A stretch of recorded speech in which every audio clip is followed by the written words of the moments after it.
Hi friends, படித்ததில் பிடித்த ஒரு குட்டி கதை. கதையின் தலைப்பு அவளின் ஒரு கடைசி கடிதம்.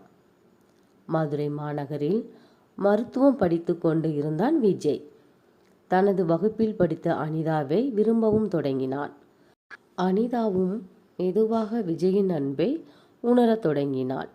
இருவருமே ஒன்றாக படித்து பல கனவுகளை கண்டு எதிர்காலத்தை பற்றி பேசிக்கொண்டே காதலில் வாழ்ந்தார்கள். ஒரு நாள் அனிதாவுக்கு உடம்பு சரியில்லாமல் போனது.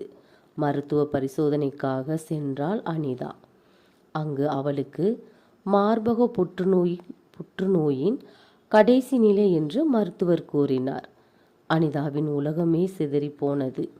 ஆனால் அவள் விஜயிடம் அதை பற்றி எதுவும் சொல்லவில்லை.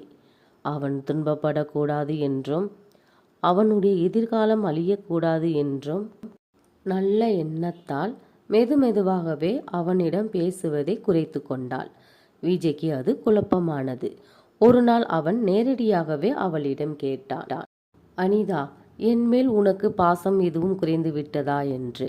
அதற்கு அனிதா சிரித்தபடியே பதில் சொன்னாள், அதெல்லாம் ஒன்றுமில்லை விஜய். உன்னை நான் என் உயிர் இருக்கும் வரை காதலித்து கொண்டிருப்பேன். ஆனால் உனக்கு ஒரு வலிமையான எதிர்காலம் வேண்டும். என்னோடு நீ இருந்து உன் வாழ்க்கையை வீணடிக்க கூடாது என்றாள். விஜய் அதை புரிந்து கொள்ளாமல் கண்ணீர் மல்க கேட்டான், அப்படி சொல்லாதே. நான் உன்னோடு தான் என் வாழ்க்கை முழுவதும் வாழ வேண்டும் என்று.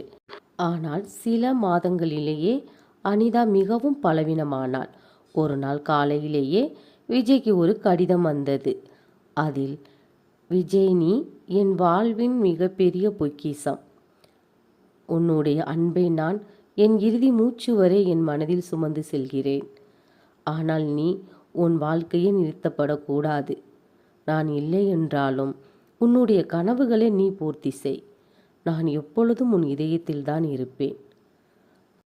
அந்த கடிதம் படித்து கொண்டிருந்த போதே விஜய்க்கு மருத்துவமனையிலிருந்து அழைப்பு வந்தது. அனிதா இனி இல்லை, அவ்வளவுதான் நம் வாழ்க்கை என்று கவலைப்பட்டான். அன்று முதல் விஜயின் வாழ்க்கை வெறும் காலியான காற்றை போல மாறிவிட்டது.